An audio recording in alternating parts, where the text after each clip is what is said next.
Hey guys, welcome back to my channel. So it's been a while since I've filmed a video for you guys. Basically it just comes down to me being technology illiterate. They changed the program that I usually use on my laptop to record a video, and now I don't know how to use it. It's like, wait a minute, what does this button here do? And why isn't this here? And it's just basically, I'm a big hot mess. That's why I haven't been filming. So, but I think I have this figured out. We'll see. And hopefully I'll be able to film a lot more for you guys in the upcoming months. So for today's video, I have the first chapter read of #Selfie. And I know you guys are super excited for this book, and I am so grateful to you guys and so thankful that you are so excited for Braden and for his book and just for the continuation of this series. You guys totally blow me away with all the love that you show these characters in this series, and it just means so much to me. So thank you for that. And yeah, so anyway, like I said, it's the chapter read of Braden. Selfie, #Selfie is the 4th book in the # series. And it is about Braden. The first 3 are about Romeo and Rimmel, and this one is about Braden and his love interest. So I'm going to be reading it off my phone today. I have a little ARC on here.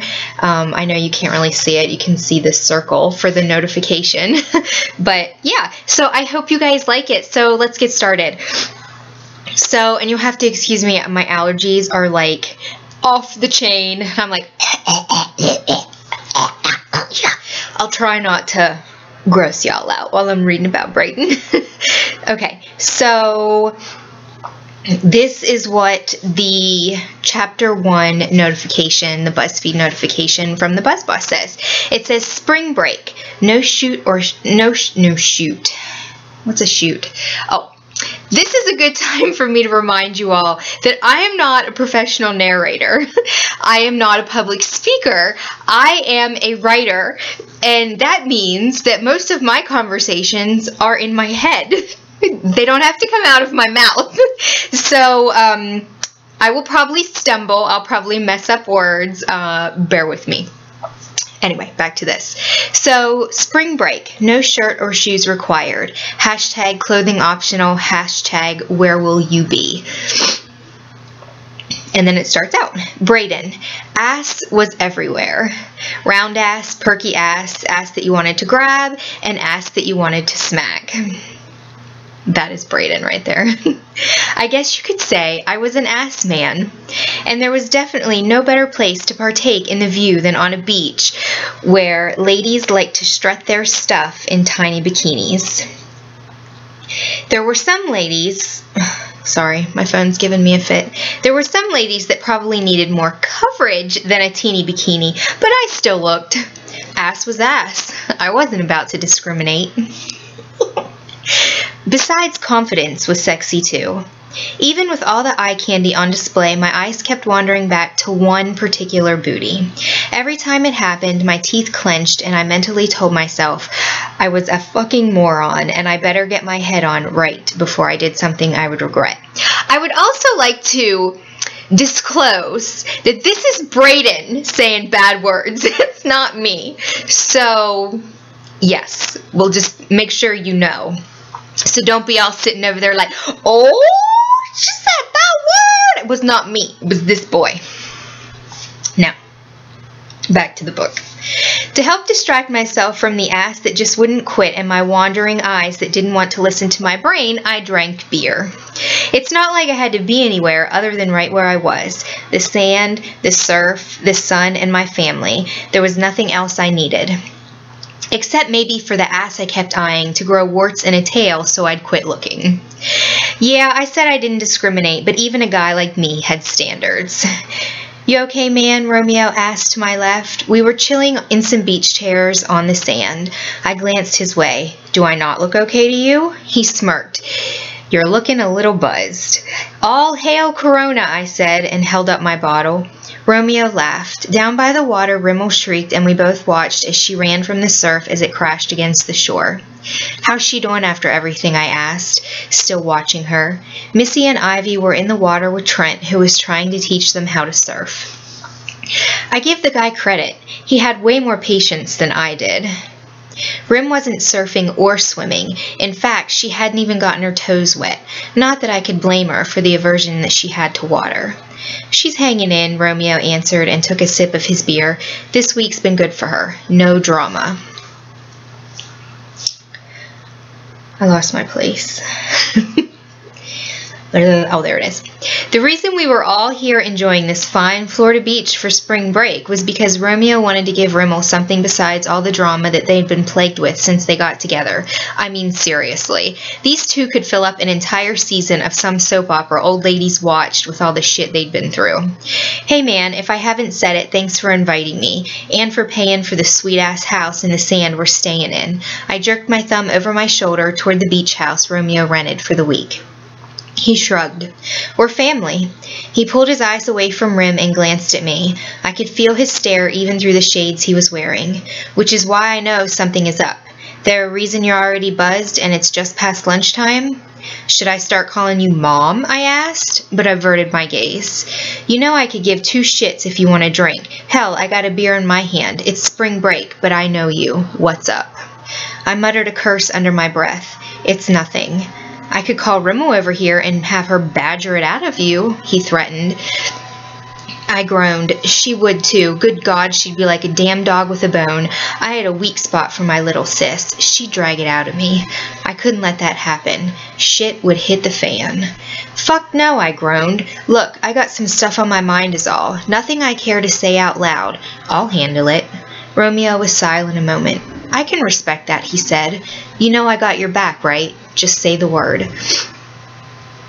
Yeah, I know. And I did. Romeo wasn't just my best friend. It was like he said, we were family. Rimmel came walking up the sand and I could almost hear Rim's pulse spike in reaction. I didn't even need to look to know he was taking in the way she looked in her bathing suit, which was not a bikini. Thank God. Sisters and bikinis did not mix. Setting his beer in the sand, Romeo held out his arm. Rimmel climbed into his lap and threw her feet over the side. Sand from her toes fell over my arm. You need more sunscreen, she told me. I grunted. I'm working on my tan. If you get any tanner, people will mistake you for an Indian, she joked. Find any good shells? Romeo asked, drawing her attention away from my tan. No, the tide is coming in. I need to get up early tomorrow because the best ones are always found in the morning. If someone would let me out of bed. Romeo grinned. I'll let you up early tomorrow if you go to bed early tonight. You do need your rest. We both know you ain't letting that girl get any rest, I quipped. Rimmel laughed. She nudged me with her sandy feet. How about it, Bee? Want to hunt for shells with me in the morning? I love ya, but hells no. I ain't getting up that early. I'm working on a hangover. I held up my beer. Beer's gross, she made a face. Better than Smurf balls, I countered. Romeo held out his fist and we pounded it out. I'll go seashell hunting with you tomorrow, baby, Romeo said.